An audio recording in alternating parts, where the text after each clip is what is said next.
Hey there VCE HHD students, my name is Andy, I'm a VCE Health and Human Development teacher.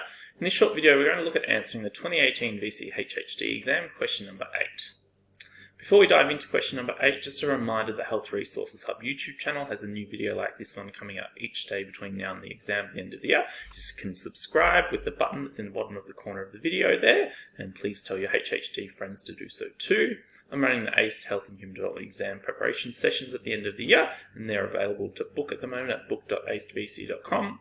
You can see our social media links there if you'd like to follow us and get alerts to the new videos coming out each day, and also the email if you've got any questions or suggestions on videos you'd like me to work on. So you can see here for question number 8 in the 2018 health exam, it was worth 12 marks overall, and it started out with a case study as the stimulus material. So this is really important that you read, okay, during reading time. Give yourself at least one chance during reading time to get your head around the stimulus material, and then I'd advise when you get back to this question when you're answering in writing time that you read it again and you've got your highlighter out and you're highlighting important points and making notes, because hopefully during reading time you'll have also looked at the questions so you'll know what you're looking for that second time around as you're reading the case study again. You can see question A down the bottom here for 2 marks was asking you to describe the type of aid represented in the program above. So if you'd read this program, you'll see that it mentions as part of the program that the World Bank, okay, was working with the Afghan government in funding this project. Now, hopefully you recognize that the World Bank was an example of a large international organization.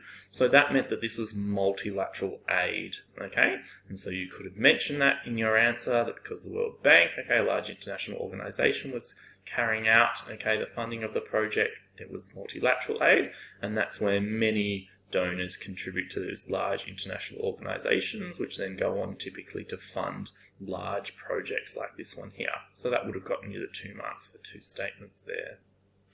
Over on the next question, you've got B for 2 marks, which is asking how this program promotes human development.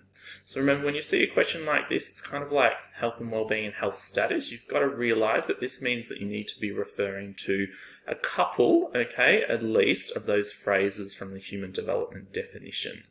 So this program was helping Afghan farmers to obtain water, okay, so they could grow vegetables and fruit. So you could have linked this to the fact that that would have then have allowed, okay, these individuals to have a decent standard of living if they've got access to this food, and decent standard of living is one of those phrases, okay, from the human development definition. It also then helped them to earn an income so they could have more, okay, say over choices affecting their lives, okay, so that's another one of those phrases from the human development definition, which then would help them to develop to their full potential. And so I always encourage my students, okay, to finish off answers related to human development with something about an individual being able to reach their full potential, because that's what human development is focusing on. You can see here then C for 4 marks was asking you to discuss the relationship between this program and the achievement of SDG 3. Now this is another one of those questions where when you see SDG 3 you just have to think, okay, I have to refer to the key features of SDG 3. And so for a question like this, I would think for 4 marks you'd need to be breaking this down into kind of 2 2-mark sections and linking it to at least 2 examples of features of SDG 3.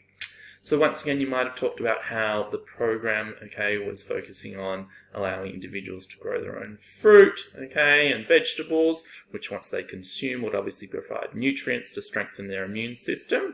And then that could be provided to children, which could help them to reduce their likelihood of dying prematurely, which can help to reduce deaths of newborns and children under 5, okay, which is a key feature of SDG 3. You might also link it to helping women, okay, to strengthen their immune systems and their ability to overcome maybe complications that could arise during pregnancy, which might help to reduce maternal mortality. You could have linked it on to strengthening immune systems and helping people to overcome infectious diseases and therefore helping to perhaps end the epidemics, okay, of communicable diseases. So there's quite a few different key features that you could have linked into, okay, from that particular program. You can see here, however, that was quite a challenging question. Only 8% of students achieved 4 marks, so it's definitely one to go and practice from the 2018 exam. Then for D, okay, for worth 4 marks also, it was asking you to identify 2 features of effective aid that were evident in the program and analyse how they could contribute to the success, okay, of that program. So there's a lot of different features of effective aid, and I'm going to do a video on this next week, so look out for that one. But those features include things like transparency and accountability, ownership, a focus on women, education, sustainability. So there's lots of ways that you could have made links to this program, okay, and some of those features.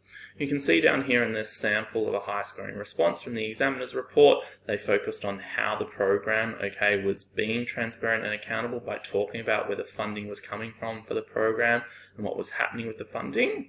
They also talked about how the program specifically focused on the issue of water scarcity, okay, and that is linking to the key feature of ownership. So trying to ensure that people are really involved and wanting to take ownership of the program, because that means the farmers are more likely then to take on board that program, and it contributes to the program's success therefore. So once again, this question was not answered particularly well, and is another one I definitely encourage you to go and try and have a look at in the 2018 exam and have a go at answering it. Okay, hopefully you found that video useful. As I mentioned, head over to Health Resources Hub YouTube channel, the VCE HHD Exam Revision Lecture, our social links there, and our email. Thanks so much.